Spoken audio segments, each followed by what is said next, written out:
igreja com a paz do Senhor. Amém. Saúde a igreja com a paz do Senhor. Amém. Amém. Glória a Deus. Convido a todos os irmãos nessa noite para que se fiquem de pé, para que a gente possa estar orando para iniciar mais um trabalho da presença do Senhor. Amém. Justo e eterno Deus, Pai que estás no céu, estamos aqui, Senhor, nesta noite na tua presença, Deus. De veras alegres, Senhor, por estar mais uma vez aqui, Senhor, por termos dado a oportunidade, Senhor, de chegar à tua casa, Deus. Muito obrigada, meu Deus, muito obrigada mesmo, Senhor. Eu te peço que nesta noite, Senhor, o Senhor permaneça aqui conosco, Pai. Pois quando nós chegamos aqui, o Senhor já estava, Deus. Então nós pedimos que o Senhor permaneça aqui conosco, Deus. Senhor, eu te peço também que o Senhor abençoe aqueles que estão por vir ainda, Deus, dando livramento assim como tu nos deste. Eu te peço que o Senhor trabalhe aqui nesta noite, Senhor, livremente, conforme o teu querer, conforme a tua vontade, Deus. Recebe, Senhor, nosso louvor, a nossa adoração, Deus, e fala, Senhor, continua falando, Senhor, os nossos corações nesta noite, Senhor. Em nome de Jesus. Amém. Para uma oração.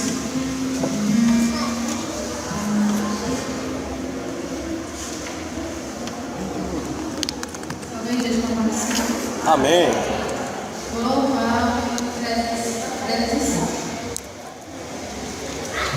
Pois Jesus que abriu o caminho do céu, não há outro meio de querer entrar no celeste, lá se caminho da luz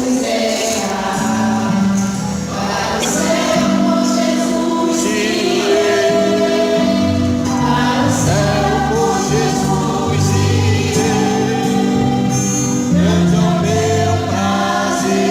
Ser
Pai.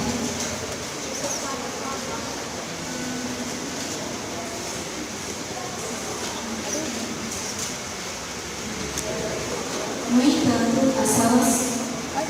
entanto, está chegando a hora, e de fato já chegou, em que os verdadeiros adoradores adorarão ao Pai em espírito e em verdade.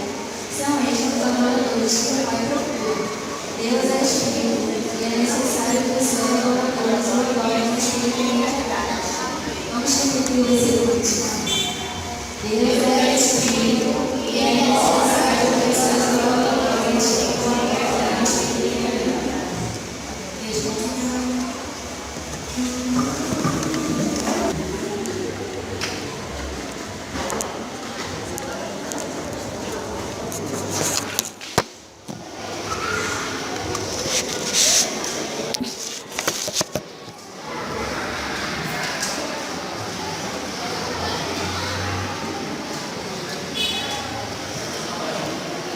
Meus amados, a graça e a paz sejam com cada um de nós nessa noite. Eu quero convidar os diáconos instalados para o serviço, para vir, para nós depositarmos ao Senhor os nossos dízimos e as nossas ofertas, e enquanto estaremos cantando um hino ao Senhor.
amados, vamos abrir a palavra do nosso Deus no Evangelho de Marcos, capítulo de número 12.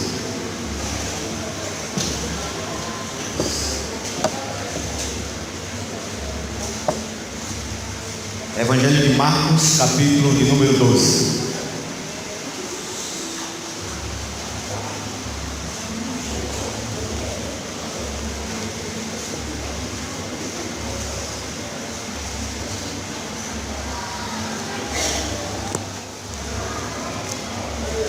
Nós vamos ler dos versos de 28 até 34. Evangelho de Marcos, capítulo 12, versos de 28 até o 34. Se encontraram, digam amém. A palavra do Senhor nos diz assim: chegando um dos escribas, tendo ouvido a discussão entre eles, vendo como Jesus lhe houvera respondido bem, perguntou-lhes: qual é o principal de todos os mandamentos? Respondeu Jesus: o principal é: ouve, ó Israel, o Senhor nosso Deus é o único Senhor. Amarás, pois, o Senhor teu Deus de todo o teu coração, de toda a tua alma, e de todo o teu entendimento, e de toda a tua força. O segundo é: amarás o teu próximo como a ti mesmo. Não há outro mandamento maior do que este. Disse o escriba: muito bem, mestre, e com verdade disseste que ele é o único, e não há outro senão ele, e que amar a Deus de todo o coração, e de todo o entendimento, e de toda a força, e amar o próximo como a si mesmo, excede a todos os holocaustos e sacrifícios. Vendo Jesus que ele havia respondido sabiamente, declarou-lhe: não estais longe do reino de Deus. E já ninguém mais ousava a interrogá-lo. Que o Senhor nos ajude a entender a sua palavra por Cristo Jesus, o nosso Senhor. Oremos. Senhor nosso Deus, nosso Pai que está no céu, nós te agradecemos, Senhor, por estarmos aqui reunidos na tua presença para te louvar, para engrandecer o teu santo e eterno nome, para bendizer o Senhor e enaltecer ao teu nome, porque tu és digno de todo louvor, toda honra e toda adoração. Nós queremos, ó Deus, também colocar diante do Senhor as nossas vidas e pedir perdão ao Senhor pelas nossas faltas e pelos nossos pecados, pelos nossos erros e defeitos. Te pedimos, ó Deus, que o Senhor, através de Cristo Jesus, venha outorgar para nós o perdão que nós necessitamos. Como a tua palavra diz que o Senhor, quando nós clamamos, nos perdoa. Quando ela diz que confessarmos os nossos pecados, Ele é fiel e justo para perdoar os pecados e nos purificar de toda injustiça. Nós queremos agradecer ao Senhor, porque quando nós confessamos a Ti as nossas faltas, quando nós confessamos a Ti o nosso pecado, o Senhor nos mostra através da tua palavra que nós temos perdão dos nossos pecados, e nós te agradecemos por isso, Senhor. Nesse momento nós te pedimos que a tua palavra venha ser aplicada a cada um de nós, que nós possamos ouvi-la e ser encorajado pela mesma a sair daqui disposto a pôr em prática aquilo que a tua palavra assim nos ensina.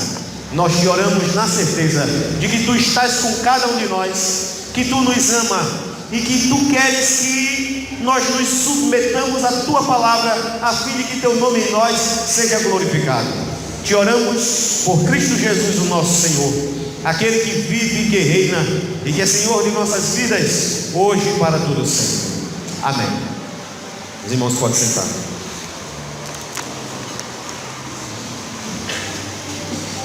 Meus amados, esse texto que nós lemos, ele é precedido por um texto que Jesus estava num debate justamente com os líderes de Israel, justamente com aqueles que eram considerados líderes, como os saduceus, essa classe religiosa, para que nós possamos entender o debate que precede esse texto em que lemos. Nós temos que entender, meus amados, o que os saduceus eles tinham como filosofia, o que eles criam, no que eles acreditavam.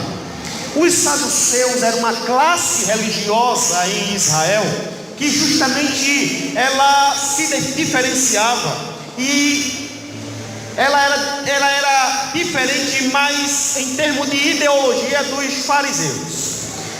Como todos nós sabemos, a palavra fariseu significa aqueles que são separados. A palavra saduceu, meus amados, ela foi uma palavra que se originou num homem chamado Zadok, que ele era um sumo sacerdote no Antigo Testamento. Então todos os seus descendentes passaram a ser sacerdotes também. Então a palavra saduceu deriva desse sacerdote que ministrou no Antigo Testamento.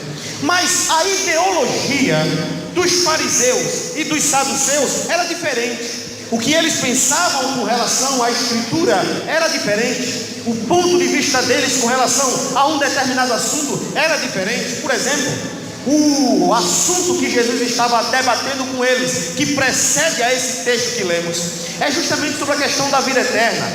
Para nós entendermos, meus amados, os fariseus acreditavam no mundo espiritual. Os fariseus acreditavam em anjos, por exemplo. Os fariseus acreditavam que a pessoa, ao morrer, ela iria continuar vivendo numa vida, numa dimensão espiritual. Em contrapartida a isso, os saduceus não acreditavam, meus amados irmãos, numa realidade espiritual pós-morte. Os fariseus, como o próprio texto de Atos dos Apóstolos vai dizer, eles não acreditavam em anjos, não acreditavam em ressurreição, eles não acreditavam numa realidade espiritual, eles não acreditavam nisso. Jesus, portanto, estava debatendo com eles com relação à ressurreição, a uma mulher que se casara e justamente o marido morreu, os outros maridos também morreram, e Jesus, portanto, vai mostrar aos fariseus que há uma dimensão espiritual, há uma realidade espiritual pós-morte que os saduceus não acreditavam. Meus amados, quando um escriba, observando esse debate, perguntou a Jesus sobre a questão dos mandamentos. Ele queria ter a opinião de Jesus com relação aos mandamentos, qual era o maior, qual era o principal, qual mandamento era principal para Israel. E Jesus, portanto, meus amados, acompanhem comigo o verso de número 29. O verso de número 29, Jesus, ele respondendo a essa pergunta, ele diz assim: respondeu-lhe Jesus, o principal é: ouve, ó Israel, o Senhor nosso Deus é o único Senhor. Meus amados, para que nós possamos entender o que o evangelista Marcos falou justamente sobre esse versículo, nós temos que atentar num detalhe. O Evangelho de Marcos, meus amados irmãos, foi escrito para os romanos. O Evangelho de Mateus foi escrito para os judeus. Acompanhe comigo. Essa expressão, ouve, ó Israel, foi uma expressão que o evangelista Marcos tirou de Deuteronômio. Mas, se nós observarmos por que Marcos, ele justamente incluiu esse versículo no seu evangelho. O seu evangelho não era um evangelho destinado para judeus. O seu evangelho não era destinado para um grupo de pessoas que era familiarizado com a lei, com o judaísmo. E ele, portanto, tira esse versículo da lei, da Torá, e inclui no seu evangelho, o seu evangelho destinado ao povo romano. Por que o evangelista Marcos ele fez isso? Era mais plausível, meus amados, esse versículo está inserido no contexto lá em Mateus, que fala sobre esse texto. Mas lá em Mateus, Jesus já responde a pergunta desse escriba dizendo: amarás ao Senhor teu Deus. Ele não cita esse verso 29. Mas por que Marcos incluiu esse versículo 29 aqui nessa narrativa, que era um evangelho escrito para um povo que não era judeu, um povo que era romano? Por quê? Porque, meus amados, o que nós aprendemos é que Deus, ele deve ser o único Senhor de todos os povos, e não somente de Israel. Isso está muito claro lá no livro do profeta Malaquias, quando Deus dizendo para os sacerdotes e dizendo para o seu povo, ele disse que chegará um tempo que todas as nações trarão sacrifícios a mim e adorarão ao meu nome, diz o Senhor. Então, quando o evangelista Marcos pega essa passagem da Torá, um livro conhecido pelos judeus, um livro conhecido pela classe judaica e praticado pelos judeus, e inclui no seu evangelho, que foi destinado não para judeus, mas para um povo gentil, para um povo romano, ele quer dizer que até os romanos devem ter um único Senhor, e esse único Senhor é o nosso Deus, o Criador de todas as coisas. O que nós aprendemos aqui, meus amados, é que essa palavra ouve, lá em Deuteronômio, era a confissão de fé do povo de Israel. Todas as vezes que o povo de Israel se reunia para cultuar a Deus, eles recitavam esse versículo: ouve, ó Israel, o Senhor nosso Deus é o único Senhor. Todas as vezes que eles se reuniam, eles declaravam essa profissão de fé, declarando que para eles só existia um Deus, não existia vários deuses, só existia um Deus, e esse Deus era o Criador dos céus e da terra, aquele que libertou Israel do Egito, aquele que fez maravilhas no meio do seu povo. Esse era o único Deus a ser adorado no meio do povo de Israel. O que nós aprendemos é que todos os povos devem se submeter a esse Deus. Todos os povos devem adorar a esse Deus. Todos os povos devem ter como único Senhor a esse Deus, Criador dos céus e da terra. O que nós aprendemos, meus amados irmãos, é que Deus é único. A palavra único aqui no texto original é justamente uma classe gramatical que diz que não tem múltiplos deuses. Deus, ele é um. A palavra único no texto original é um. Deus é um. Não existe outros deuses. Não existe o Deus segundo nem o terceiro. Ele é o absoluto Deus, deve ser adorado. E nós vamos refletir sobre isso hoje. Amar a Deus, amar ao Senhor de forma absoluta. Você ama a Deus de forma absoluta? Nós amamos a Deus de forma absoluta? Jesus começa dizendo: ouve, ó Israel. O povo de Israel foi conclamado a ouvir que Deus era o único. E o que aprendemos é que nós todos estamos aqui porque um dia nós ouvimos que Deus é o único Senhor. A segunda verdade que nós aprendemos é que nós não devemos ter vários senhores em nossa vida. O Senhor deve ser um, o único.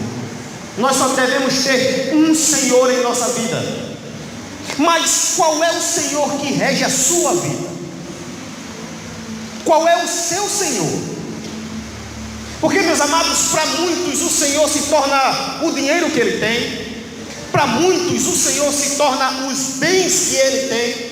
Para muitos, Senhor não é o Senhor Deus absoluto, que reina absoluto nos céus e na terra, mas o Senhor é qualquer um. E se nós observarmos o pano de fundo do livro de Deuteronômio, meus amados, o que Moisés estava dizendo foi justamente que na pluralidade de deuses do Egito, quando o povo de Israel saiu do Egito, o povo de Israel viu no Egito uma pluralidade de deuses, vários deuses. No Egito, meus amados, o rio Nilo era um deus, um animal como por exemplo o gato era um deus. Meus amados, existiam vários deuses. O sol era um deus, a lua era um deus. Para o povo egípcio existiam vários deuses. De maneira que, quando você assistiu no canal 4 aquela passagem, aquele filme sobre Moisés, os 10 mandamentos e aquelas pragas ali, você observou uma coisa interessante, que todas as mulheres naquela época, elas usavam peruca, não é? Elas usavam peruca por dois motivos. Primeiro, porque elas consagravam a sua cabeça, o seu pensar a um determinado Deus. E segundo, era para não pegar piolho, porque existia uma praga de piolho naquele tempo. E meus amados, o pano de fundo do Egito era esse: vários deuses. Quando Israel sai de lá, Israel passa 400 anos no Egito. Então Israel viu tudo, participou. Eles estavam ali inseridos naquele meio onde tinha vários deuses sendo adorados instantaneamente e de uma forma contínua. Eles estavam num contexto em que estavam inseridos, em que vários deuses faziam parte da vida dos habitantes do Egito. E quando eles saem do Egito, eles ouvem Deus dizer, Moisés falando, que o Senhor é o único Deus.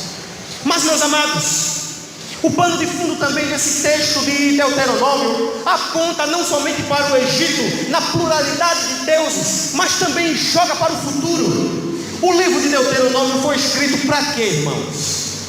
O livro de Deuteronômio foi escrito, e a palavra Deuteronômio significa repetição da lei, porque justamente o povo de Israel precisava com que eles tivessem a lei sendo dita de forma contínua, porque eles iam entrar na terra de Canaã, e na terra de Canaã também existia vários deuses. Por exemplo, você já leu aquela passagem que Deus repreende o seu povo para que homem não vista roupa de mulher e nem mulher vista roupa de homem? Você já leu essa passagem? Por que foi que Deus disse aquilo? Por que foi que Deus instruiu Moisés a comunicar ao seu povo essa proibição? Por quê? Será que ele está proibindo a mulher de usar uma calça jeans comprida? Será que ele está proibindo o homem de usar saia? Na Escócia os homens usam, né? O que está por trás daquilo? Por que foi que Deus disse aquilo? Porque quando o povo de Israel entrasse na terra de Canaã, lá em Canaã, irmãos, existia um culto a Astarte, que os adoradores, os homens se vestiam com as roupas das mulheres e as mulheres se vestiam com as roupas dos homens. E Deus falou para o seu povo para que quando eles chegassem lá, eles não imitassem essa prática que era dos pagãos. Era uma proibição. Por quê? Porque o trocar de roupa estava relacionado ao culto pagão, e Deus estava proibindo com que qualquer elemento do culto pagão viesse ser introduzido dentro da adoração ao único e verdadeiro Deus. Foi por isso que Moisés, usado por Deus, disse aquilo para o povo de Israel. E meus amados irmãos, no capítulo 6, lá de Deuteronômio, ele vai dizer: ouçam Israel, uma ordem que ele dá: ouçam Israel, o Senhor, o nosso Deus, Ele é o número 1, Ele é o único Senhor que deve ser adorado, porque Ele é verdadeiramente Deus. Quando o povo de Israel saiu do Egito e entrasse em Canaã, eles teriam que entrar sabendo e ter a firmeza de que eles deveriam continuar adorando o Deus verdadeiro, porque esse Deus é único. Nós, meus amados irmãos, fomos chamados do mundo, saímos da contaminação mundana, fomos libertos do mundo. E o apóstolo Paulo disse lá em Atos dos Apóstolos que ele foi liberto do mundo e mandado para o mundo de novo para testemunhar. Nós estamos nessa transição, nós saímos do mundo e agora estamos no mundo de novo para testemunhar sobre Cristo, para divulgar, difundir o Evangelho de Cristo, de maneira que nós não podemos se contaminar com aquilo que o mundo oferece ou com o que o mundo nos ensina, porque nós temos que levar para o mundo a ideia de que o nosso Deus é o verdadeiro Deus e o único Senhor. Essa igreja precisa ir para o mundo para declarar essa verdade, de que só existe um Deus verdadeiro e único, e esse Deus é aquele que nos libertou do pecado e nos trouxe para a luz. O primeiro mandamento que Jesus falou foi esse: ouve, ó Israel, o Senhor nosso Deus é o único Senhor. Esse Deus é Senhor da sua vida? Esse Deus é Senhor da sua vida?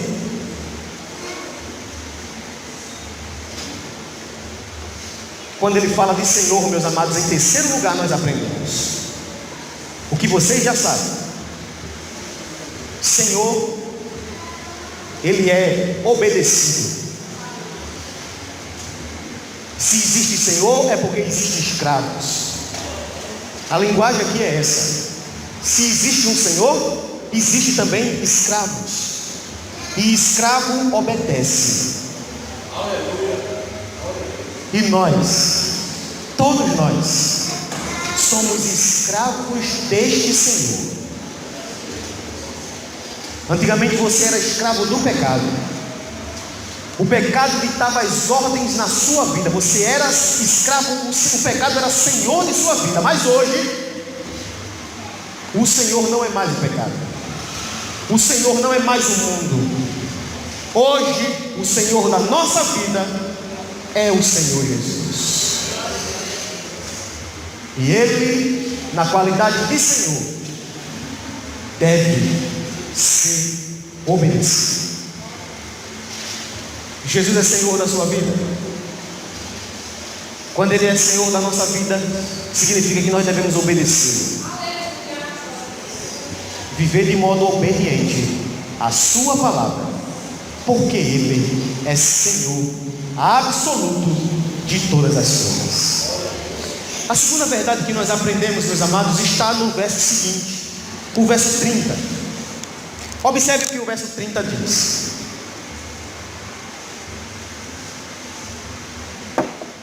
Jesus, ele diz: amarás, pois, o Senhor teu Deus de todo o teu coração, de toda a tua alma, de todo o teu entendimento e de toda a tua força. A palavra amar aqui, meus amados, está numa ordem imperativa. Jesus não está expressando um desejo. Jesus não está dizendo que os discípulos tenham desejo de amar a Deus, mas Jesus está dando uma ordem. Esse Deus, ele deve ser amado pelos seus discípulos, pelos seus escravos, pelo seu povo. Nós devemos amar a esse Deus. E a palavra para amar aqui, meus amados, é uma palavra que é bastante conhecida de cada um de nós, é o ágape. Essa palavra é aplicada a nós também, quando nós devemos assim amar a Deus, amar ao nosso Senhor, amar aquele que criou todas as coisas. E Ele está dizendo: amarás. É uma ordem que Ele dá. Ame a Deus de forma absoluta. Você ama a Deus? Você ama seu Senhor? Jesus nós aprendemos que Ele é Senhor de nossa vida. Nós aprendemos que Ele é o único Deus, não existe outro. E nós estamos vendo agora que Ele deve ser amado por cada um de nós. E a pergunta é: você ama a Deus? E esse amor deve ser um amor de forma absoluta, meus amados. Nós não temos que colocar pessoas e coisas para competir esse amor com Deus. Deus deve ser amado de forma absoluta. Jesus, ele disse: amarás, pois, o Senhor teu Deus. Amar a Deus é a ordem que nós recebemos do Senhor Jesus. Mas a pergunta é: você tem amado a Deus? Você tem cumprido essa ordem de amar a Deus? Todos nós somos chamados nessa noite, neste dia, para amar ao Senhor. É uma ordem, não é um desejo de Jesus. É uma ordem que Ele deu: ame a Deus, ao Senhor teu Deus. Mas o que é que implica amar a Deus? O que é que implica amar a Deus? Amar a Deus, meus amados irmãos, implica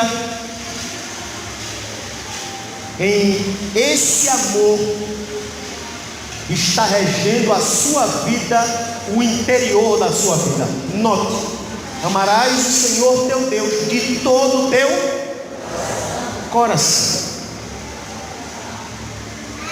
Esse amor de Deus deve dominar o seu coração. Esse amor de Deus deve possuir o seu coração. Esse amor de Deus deve possuir o seu íntimo. Quando ele diz também: amarás o Senhor teu Deus de toda a tua alma. Esse amor deve ser um amor que venha penetrar no seu íntimo, possuir o teu coração, possuir a tua mente, possuir a tua força.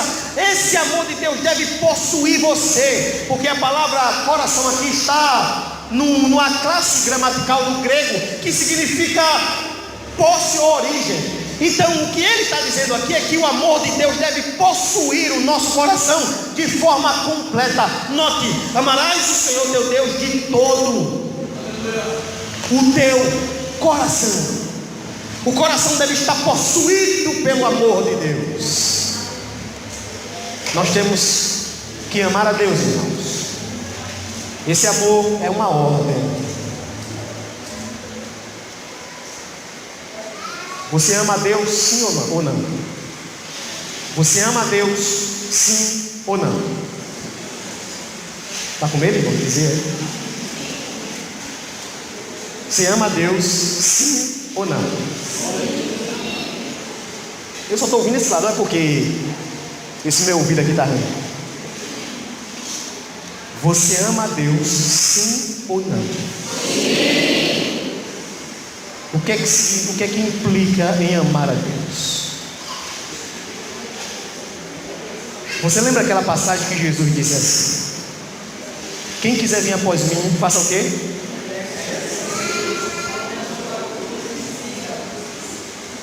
Eu estava trabalhando esse texto, não sei com quem foi aqui na igreja. Parece que foi quinta-feira, não foi? Negar-se a si mesmo significa o quê, irmãos?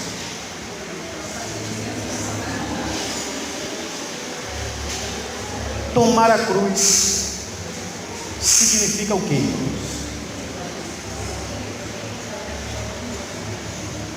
Negar-se a si mesmo, ele está falando de uma autonegação, abnegação. Os teus interesses, você abrir mão deles, porque o seu interesse principal é, de acordo com o texto, fazer o quê? Amar a Deus. E quando o texto fala tomar a cruz, ele está dizendo que o mesmo destino que Jesus teve, você também terá. E nós devemos estar conscientes dessa verdade. Tomar a cruz, meus amados, é você pegar a cruz e seguir para a morte. É você marchar e ir de encontro à morte. Tudo isso por amor a quem? Tudo isso por amor a quem? Entregar a própria vida por amor a quem? É por isso que o texto vai dizer aqui: amarás o Senhor teu Deus de todo o teu coração. O seu coração deve estar possuído por esse amor. A sua mente deve estar possuída por esse amor. Esse amor deve penetrar dentro da sua vida, está no seu íntimo de uma forma avassaladora. Você, nós, cada um de nós, devemos amar a Deus de todo o nosso coração. Amar a Deus de forma absoluta, irmãos. Mas o que acontece com cada um de nós é justamente que, por causa dos nossos desejos e vontade de ter as coisas, de conquistar as coisas, muitas das vezes esse ensinamento vai ficando à parte, vai ficando em segundo plano, em segundo lugar. E para nós, os nossos interesses é que está em primeiro lugar. Mas o Senhor Jesus está dizendo: o primeiro mandamento é, primeiro, ouvir que o Senhor é o único Deus e Ele é Senhor. E segundo, nós devemos amá-lo. É uma ordem, irmãos, não é um desejo de Jesus. Ele está dando uma ordem para que nós venhamos a amar. Que nós possamos sair daqui nessa noite disposto a amar a Jesus. Que nós possamos sair daqui nessa noite disposto a amar Ele acima de tudo, até mesmo acima da nossa própria vida, dos nossos interesses. Que nós possamos sair daqui nessa noite impactados por esta palavra, a fim de que nós venhamos a amá-lo, porque Ele é o nosso Senhor. E Jesus ensinou dizendo que nós devemos amá-lo,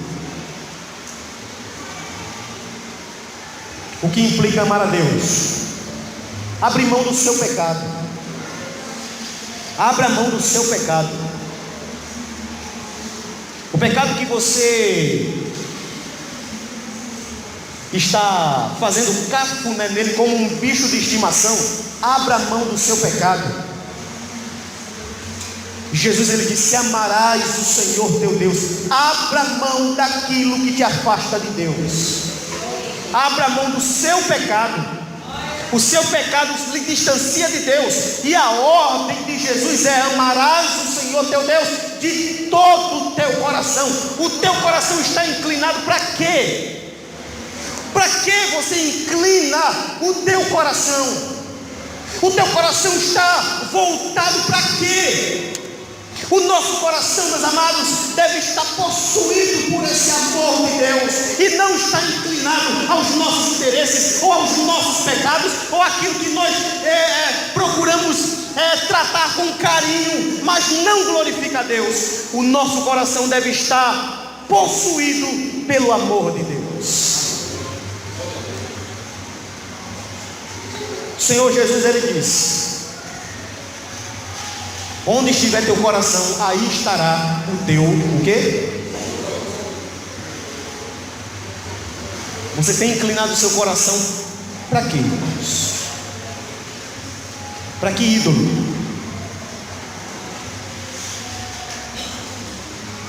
O seu coração deve estar possuído, sim, pelo amor de Deus. Amém, irmãos? Jesus, ele diz: amarás, é uma ordem, o Senhor de todo o teu coração, de toda a tua alma, de todo o entendimento e de toda a tua força. Em outras palavras, o que ele quer dizer é que todo o seu ser deve amar a Deus. Todo o seu ser deve estar possuído pelo amor de Deus. E Jesus vai dizer, meus amados, o segundo mandamento é este. Acompanhe comigo aí o verso número 31. O segundo mandamento é este: amarás o teu próximo como a ti mesmo. Não há outro mandamento maior do que este. Essa palavra, amar o teu próximo, a palavra próximo aqui no texto original significa vizinho. Então, o meu próximo é aquele em quem eu me encontro e que está numa necessidade. A palavra próximo aqui, ela tem um sentido no ensino de Jesus, aquele em que eu me encontro e que está numa necessidade. Exemplo: Jesus contou uma história para o povo de Israel, a parábola do bom samaritano. E Jesus contou lá dizendo que um rapaz vinha descendo de Jerusalém e ele foi surpreendido por ladrões, de maneira que quase que ele ficou morto. Ele ficou semi-morto, de maneira que desceu o sacerdote, olhou e não fez nada. Desceu um levita também, olhou e não fez nada. Desceu um samaritano. Jesus, ele coloca a palavra samaritano ali. Jesus, ele coloca samaritano porque o samaritano, meus amados irmãos, era rejeitado pelos judeus. E o ensinamento de Jesus é: aquilo que os judeus deveriam fazer e não fizeram, o samaritano, que era desprezado por ele, fez. O judeu que deveria ajudar aquele homem que estava quase morrendo, o sacerdote não fez isso. O levita também não fez isso. Ou seja, classe judaica, os judeus que deveriam ajudar aquele homem não fizeram. Mas aquele que eles desprezavam, um samaritano, prestou assistência àquele homem. O samaritano, portanto, pegou aquele homem, cuidou dele, colocou ele no hospital da época e ainda disse que se a conta excedesse, ele iria pagar. O que Jesus quer dizer é justamente que nós devemos ajudar um ao outro. O que Jesus quer dizer é isso, irmãos. Assim como o fariseu, aliás, assim como o sacerdote, o levita, não ajudaram, o samaritano ajudou. Jesus termina o texto lá dizendo: assim proceda você, vá e faça você o mesmo. E o segundo mandamento que Jesus fala aqui é: amarás ao teu próximo como a ti mesmo. Você ama a sua vida? Você ama a sua vida? Você ama a sua vida, irmão? Você não ama a sua vida? Jesus diz: assim como você se ama, ame também o seu próximo. Assim como você ama a sua vida, ame também o seu próximo. A outra verdade que nós entendemos é que o verso de número 34, irmãos, acompanhe comigo aí. O verso 34.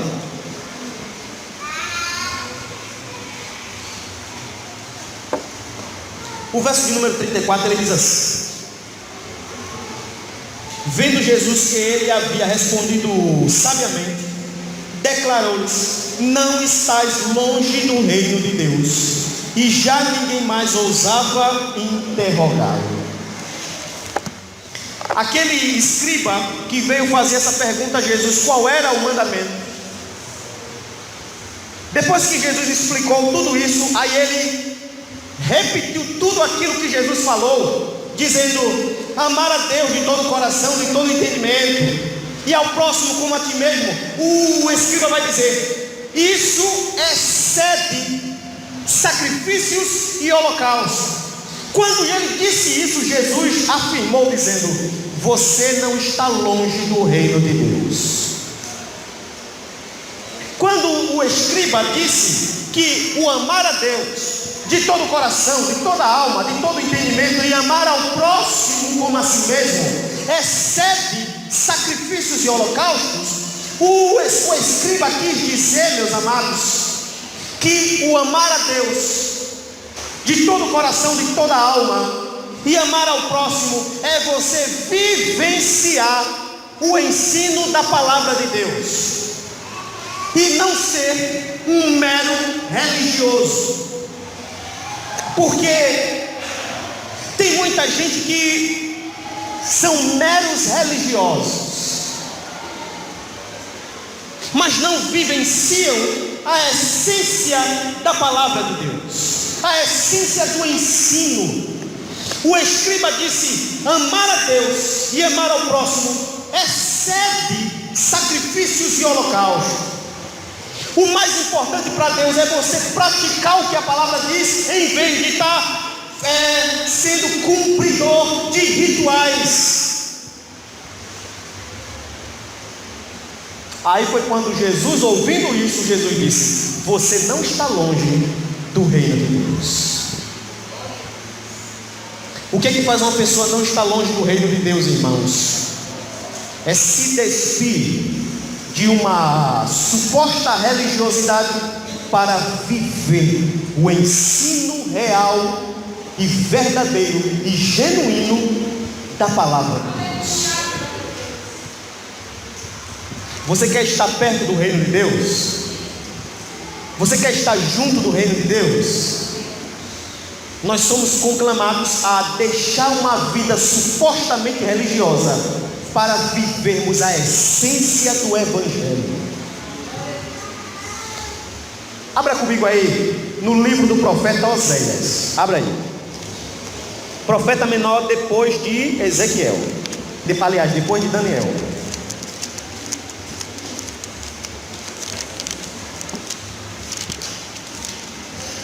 Capítulo 6.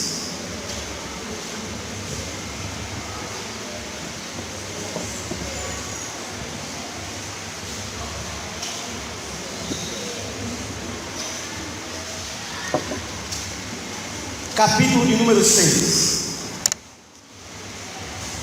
Ezequiel capítulo 6. Oséias.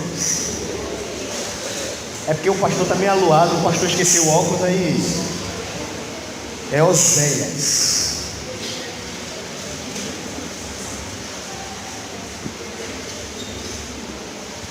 Capítulo de número 6. Verso de número, os irmãos encontraram, digam amém. Amém. Verso de número 6. Veja o que é que o texto diz. Misericórdia quero, e não sacrifício, e o conhecimento de Deus mais do que holocausto. Meus irmãos, eu passei muito tempo da minha vida sem entender esse versículo, e Jesus até vai falar sobre ele lá no Novo Testamento. E eu passei muito tempo sem entender o que é que Jesus queria dizer com essa expressão, misericórdia quero. Jesus estava lá no Novo Testamento falando do profeta aqui, e o profeta aqui, usado por Deus, Deus usou o profeta para dizer para o povo, misericórdia quero, mas eu não conseguia entender o que significava misericórdia quero. Eu não conseguia entender. Depois, quando eu fui no texto original no hebraico, aí eu entendi que essa palavra misericórdia, meus amados, lá no hebraico significa lealdade, fidelidade. Aí eu comecei a entender que o que Deus estava dizendo através do profeta é que ele queria do povo uma vida leal, uma vida fiel e não holocausto. Porque nessa época o povo estava religiosamente vivendo bem. O povo vinha, trazia holocausto, o povo vinha, trazia os sacrifícios, mas a vida do povo não estava agradando a Deus. E Deus chegou para o povo através do profeta e disse: eu quero fidelidade de vocês, eu quero lealdade de vocês, e não esses sacrifícios. Esses sacrifícios estão me enchendo. Eu não quero isso de vocês, mas eu quero uma vida leal, uma vida de fidelidade, uma vida santa de vocês. É isso que o profeta, Deus através do profeta disse para o seu povo. Capítulo 4, versículo 1 e 2. Veja a situação do povo. Ouvi a palavra do Senhor, vós filhos de Israel, porque o Senhor tem uma contenda com os moradores da terra, porque nela não há verdade, nem amor, nem conhecimento de Deus. O que é que estava prevalecendo no meio do povo de Israel? O que só prevalece, verso 2, é o perjurar, é o mentir, é o matar, é o furtar, é o adulterar, e há arrombamento e homicídio sobre homicídio. O povo estava desviado de Deus, o povo estava longe de Deus, mas o povo vinha e trazia sacrifício, o povo vinha e trazia oferta, o povo vinha e trazia holocausto. O povo tinha uma vida religiosa, mas uma vida de sinceridade estava longe, irmãos. Verso 6 do capítulo 4. Capítulo 4, verso 6, acompanhe. O meu povo está sendo destruído por quê? Porque tu, sacerdote, rejeita o conhecimento, também eu te rejeitarei, para que não sejais sacerdote diante de mim, visto que te esqueceste da lei do teu Deus, também eu me esquecerei dos teus filhos. O povo estava sem o conhecimento, por quê? Porque os sacerdotes estavam negligenciando o ensino da palavra. O povo estava sem conhecimento porque os sacerdotes esqueceram a palavra de Deus. Quando um sacerdote, irmãos, despreza a palavra, quem sofre não é somente ele, mas é o povo também. A situação era essa. Aí lá no capítulo 6, verso 6, Deus diz: eu não quero seus sacrifícios, eu não quero seus holocaustos, mas eu quero uma vida fiel, uma vida leal. É isso que eu quero. Aí o escriba lá no Evangelho de Marcos, ele vai dizer a Jesus: o amar a Deus de todo o coração, de todo entendimento, de toda a força, e o amar o próximo, isso excede, está acima de sacrifícios e de holocausto. Porque uma vida religiosa não glorifica a Deus, irmãos. O que glorifica a Deus é um viver sincero e genuíno, baseado na palavra, diante dele. Isso glorifica a Deus, mas viver religiosamente, isso não glorifica a Deus. É por isso que Jesus terminou o texto lá dizendo: você não está longe do reino de Deus. Tem muita gente que está distante do reino porque vive uma vida religiosa e não uma vida sincera. Tem muita gente que está distante do reino de Deus porque vive uma vida religiosa e não uma vida transformada pelo Evangelho. Mas nós somos chamados nessa noite. O Senhor Jesus nos conclama nessa noite a vivermos não uma vida religiosa, uma vida de aparência, mas uma vida de verdade, baseada no ensino da palavra de Deus.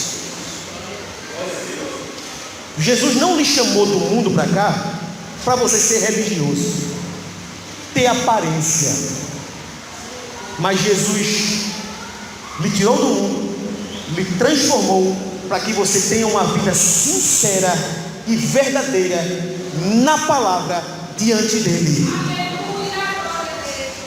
E fazendo assim, nós não estaremos longe do reino de Deus. Jesus nos ensinou, só recapitulando, irmãos, primeiro, que nós devemos ouvir. Ouve, ó Israel, o Senhor nosso Deus é o único. O que é que nós devemos ouvir? Ouvir que o Senhor de nossa vida é somente Deus, e Ele é Senhor absoluto de nossa vida. A primeira verdade.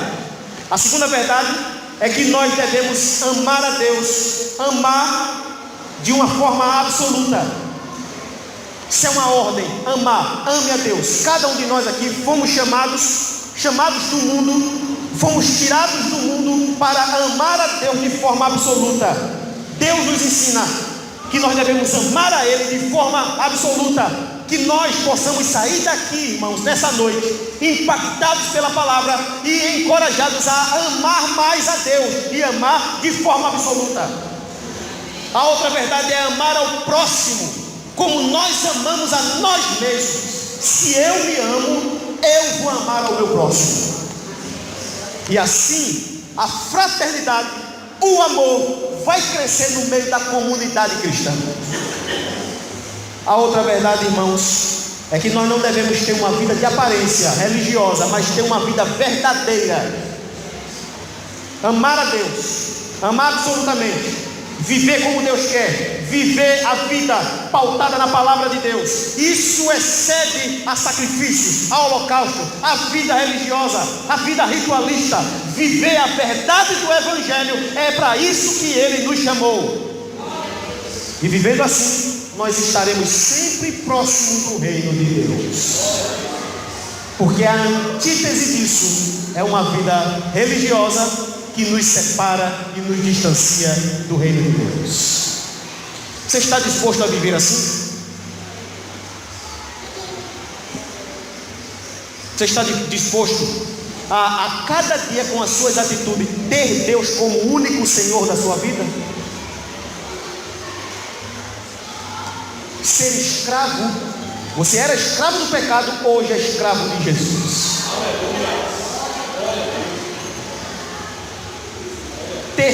Ter Deus como Senhor de nossa vida é você não inclinar o nariz e apontar o nariz para onde quer e dizer eu vou fazer isso ou aquilo porque eu quero. Não, Deus como Senhor de nossa vida, primeiro nós estamos preocupados com o que Ele quer, com a vontade dEle, com o que Ele quer que eu faça. Ele é Senhor, irmãos. E quando Ele é Senhor da vida de uma pessoa, esta pessoa se preocupa em exaltá-lo como Senhor. Você está disposto a viver assim? Você está disposto a amar ao seu próximo como você se ama? O Evangelho nos ensina a nós amarmos, irmãos, independente de quem somos, independente das nossas diferenças, mas nós fomos chamados também para amar. Para amar. Existe esse grupo de irmãos que está aqui, um diferente do outro, mas nós fomos chamados para nos amarmos, apesar das nossas diferenças, porque fazendo assim, estaremos tendo um viver genuíno na palavra de Deus. Você está disposto a isso? É o Senhor que nos conclama a fazermos isso, a vivermos assim, e vivendo assim, viveremos para a glória do nome dele. Amém?